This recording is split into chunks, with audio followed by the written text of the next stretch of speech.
Hey guys, Riley the Nerd here, and today we're actually going to be doing some film reviews. Yeah, first film review on the channel.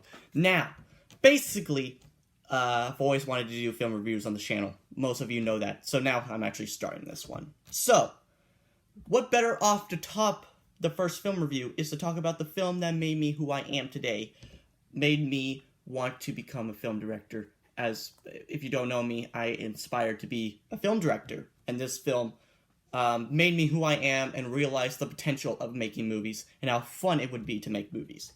So,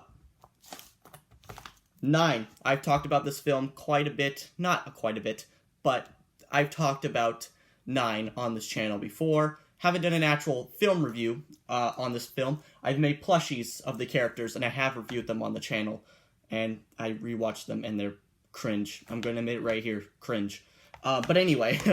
Mostly because I was young. But anyway, we're going to be talking about 9. Very underrated film. And a lot of people have not heard of this film. Basically, before 2001 came into my life, this was my favorite movie of all time. So when people ask me, what's your favorite movie? I say 9. And they're like, what the hell is that? I would have to explain the movie, or why, or not why, but... show them the trailer. But basically, if you have not watched 9, shame on you. Go watch it right now. Buy it. Watch it on YouTube. I don't care. You need to watch this movie. I will be talking about spoilers. It's not going to be like, I'm going to explain the beginning, middle, and end. I'm actually going to be talking about basic plot synopsis and why I love this film and why it made me want to become a film director and all that stuff. So anyway, basic plot synopsis of 9. It's post-apocalyptic. Humans are dead. But the only life that remains on Earth are 9 ragdolls. These here. Or Stitz punks. Whatever you want to call them. Apparently it's a giant debate in the 9 community that I've never heard of. So I'm just going to call them ragdolls. So basically, 9 ragdolls. Basically, when the 9th one awakens, the main character, he basically wakes up and he sees that the world is destroyed. And he finds this little talisman that he woke up with. And he has no memory, no idea where he is. And basically, along his journey, he finds the other ragdolls, 1 through 8. Basically, there's other life, other than themselves, is a really creepy, robotic cat beast. Basically, they hide themselves away from the cat beast, try to hide from it. So they would hide in a church. That's basically where their base or hideout is, to keep it far away.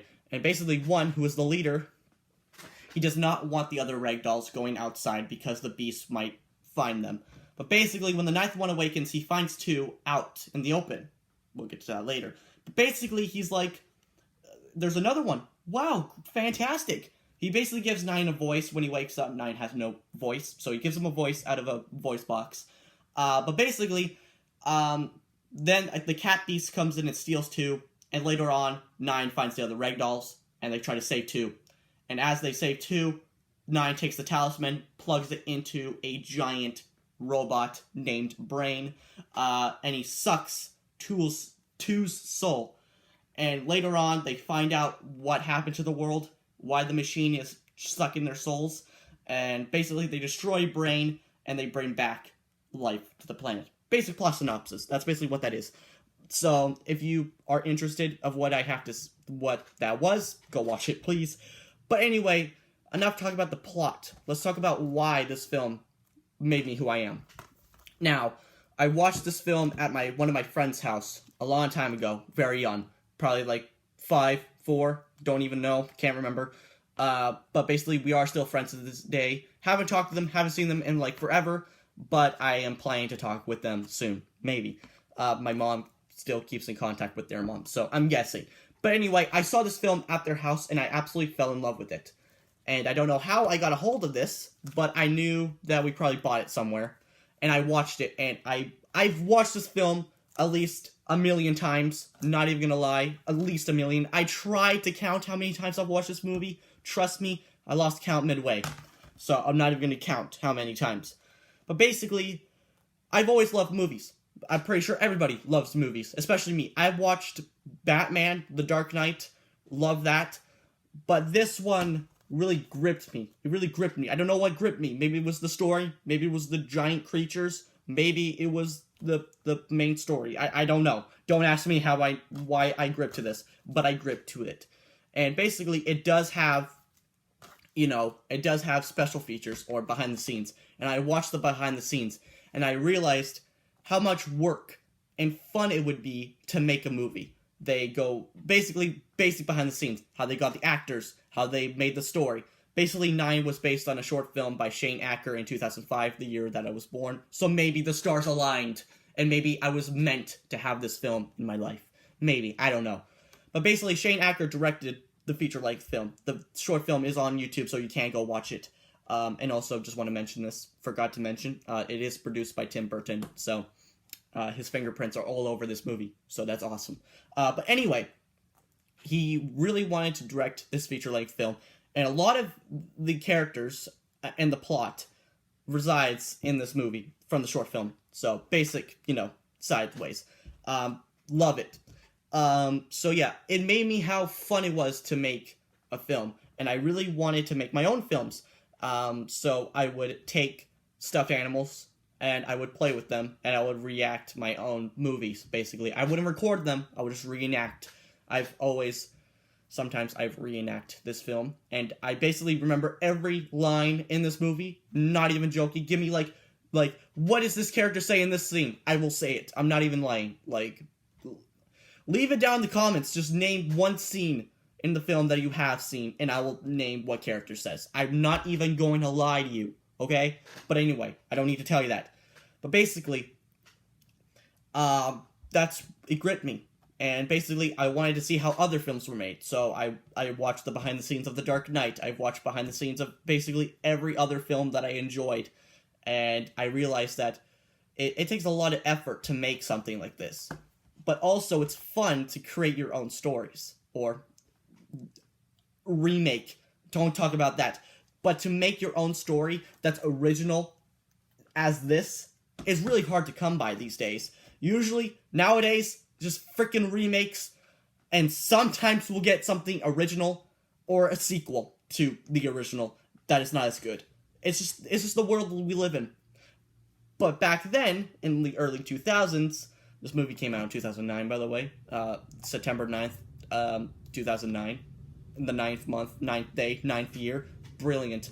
But anyway, back in the early 2000s, they had their own stories. Sometimes it would be based on a comic book or original characters, like DC or Batman or anything like that. But then they would make their own stories around that character, complete with the lore and all that stuff. But it's really hard for you to come by a film as original as this, with original ideas, just completely original all the way through. There's basically, there is some jokes and some funny moments in this, but that's not the main focus. Usually, sometimes they would make jokes that fall flat, and you would not laugh, and you would just cringe at them. But this, it is kind of funny, some parts, but also it has tension and build-up, especially with the robot characters. When we first see 9 and he's speaking to 2, you hear this roar in the distance, and 2's like, get in this can over here, a spray paint can that has a hole inside it. He goes in there, and he's like, get in the can. He picks up the spear, and you just hear like this, in the distance, and he holds the spear, and basically he looks around, and basically behind him, the camera zooms up, and you see a hand, and you're like, what is that? And it leans over, and it makes like a roar, kind of, and he's like, turns around, swipes him, he falls off, but then it sweeps away from frame, and then it grabs him, and then you see what the thing looks like. And then it's tension. It's build up to what the thing is going to look like. And even then, as you look at it, you can see so many different details. The cat piece, its head is a cat's skull. One of its feet is a fork. And one of its eye is a light bulb for a flashlight eye. Brilliant. And there's so much detail in this film.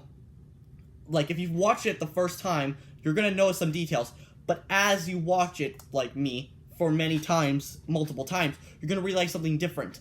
And it also has build-up. So when 9 comes out, you see dead bodies, and he looks up in a car, and you see a dead mother holding her baby. You're like, this is some dark stuff. They have the balls to throw in dead bodies, but they also throw you a little tiny hint of what happened to the past. Basically, when 9 meets 2, there's a giant wall with a hole busted in and a broken down machine. And that plays into when they flash back and they see a giant wall bursting out and the machines walking through and shooting people and all that stuff. You're like, huh, that's some dark stuff. But there's also details within that dark stuff, if that makes sense. But anyway, as I was saying with the build-up, there's a lot of build-up to the monsters. Like I said with the cat beast, you hear a roar, you see the hand, and then it sweeps away from frame, and then it shows you. But Brain, he is covered in basically a cloth sheet that's fallen over. All you see when 9 puts a little talisman and sucks 2 souls out, you're like, what the hell is going on? And you're just in shock. And basically, when they look back, just a giant red glowing eye just stares at them, and the whole building starts to shake. You're like, what is going on? And they're running out. You're like, you need to get out of there now. And you see giant claws coming out of the ground, and stuff is just falling. And basically, they come over to a dead end where there's a drop off, and they look over, and the thing, Brain, is rising up, and he rips through the cloth, and it's a giant spider cyclops monster. And you're like, what is that? Never seen that thing before in my life.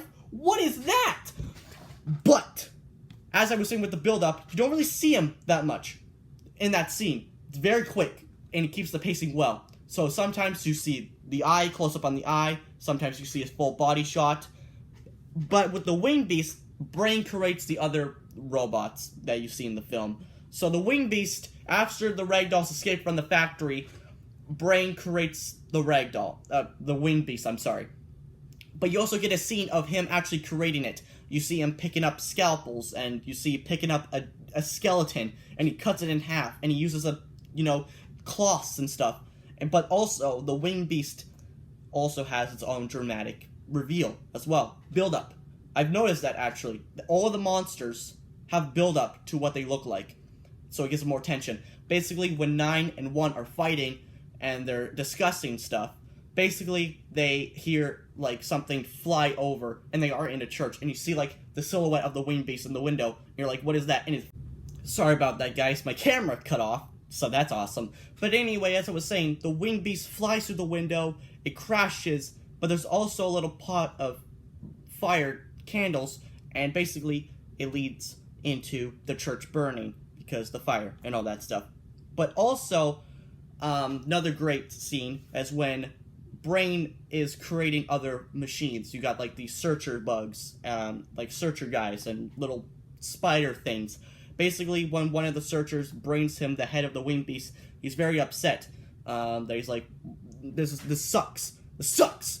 But basically, he finds 2's dead body and he uses that. But it's also really great is that the seamstress is the next creation that Brain creates. It also has a lot of build-up. So basically, it uses 2's body to hypnotize the other dolls, to sew them up, and basically kidnaps them, again, to bring them to the machine so it can suck their souls. But basically, 8 gets hypnotized first, and you see, you don't really see it fully, and you just, see it scurry off, and 8 is, he doesn't know where he is. He's like, what the hell is going on? There's some weird noises. But basically, when he turns around, he's about to slice. And he's like, 2? He doesn't actually say 2, but you can see it on his face that it's like, wait, I thought you were dead, bro. And then it raises up, and he's like, and basically flashes a light, and it gets hypnotized, and then he cuts off. But basically, 1, after having another fight with 9, he's like, this sucks, man. I can't believe that they're listening to him. I'm the leader. What the hell? But basically, he hears weird noises again.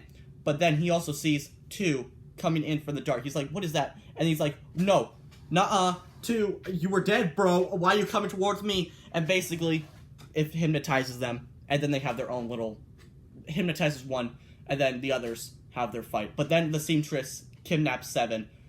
7 is the rebel, and she's a badass. And basically, it takes her. And later on in the film, they think that they destroy Brain. Another great scene is that when they think that they destroyed the Brain, they blow up the entire factory and they think it's dead. They play somewhere over the rainbow on a little record player, and basically 5 is choosing the next song, and a vinyl spins out, and he's like chasing after it, and basically it rolls down this hill, and he's like walking towards it, and then you see smoke, and you're like, what is that? And then you see like a dim red eye, and he's like, what is that? And basically you can see it like crawling, because he did hang from the ceiling, but now since it's exploded, he's actually crawling on his basically not four, but basically broken legs, or arms, I should say. But they don't actually have any sound to that brain actually crawling or like, shock. It just plays somewhere over the rainbow of Brain revealing himself, and 5 is in shock. But later on, when he's running and Brain is chasing after him, he's like, guys, get out of here, but it's muffled until they're like, what? And and then some of them get shocked and the record player spins off, and then you actually hear sound. That's really great. Really great scene. Gives me goosebumps. I'm even getting goosebumps just talking about that scene, because it's really great. It's a really great scene, really great moment, because you don't hear any sound until the record player stops playing, and then you hear it. It's just fantastic. You need to watch that. You need to watch this movie. Please, watch it now. Oh my god. I love this movie. I literally loved it. This basically made me who I am, like I said. It made me want to create my own characters. It made me want to create my own world. If I ever meet Shane Acker in real life, I would literally hug him and I would cry. I'm not even joking. I would probably do that. So, what a fantastic movie. But also, I just have to mention something else. The music by Danny Elfman. Holy mother of God! The soundtrack is freaking beautiful. I love the soundtrack. Two of my favorite themes of the soundtrack is the Winged Beast section. Very good music for that part as well. But also, when they're doing a flashback of how Brain came to be, there's like basically you have like a dun dun, like the machines rising up and destroying humanity. That's basically another great one. But also the trailer music, Welcome Home by, can't remember who did it, but it is a band. They used it in the trailer, and that I listen to that song basically every day. It's a really good song, really good beat to it. It's also quite heartening. It's very well done. So yeah, this introduced me to a whole world of basically characters that made me who I am today.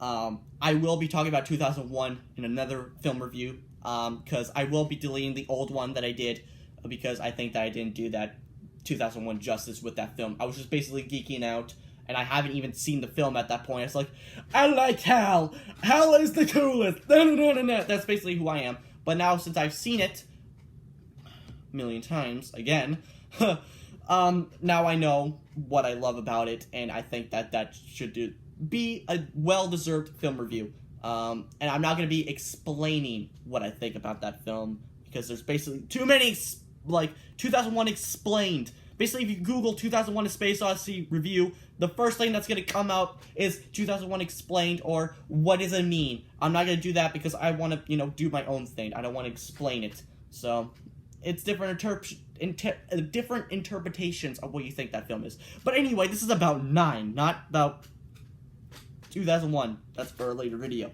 But anyway, really great film. Highly recommend it. Maybe if you watch films and you're like, how do they do it? Maybe this film can inspire you to make your own creations like I have. Or maybe inspire you to become a film director like this has. Or you just think that it's a mediocre film, then perfectly fine. But I will fight you to the death on this. So yeah, if you think this movie sucks, I will fight you. And I'm not even gonna lie about that. But anyway,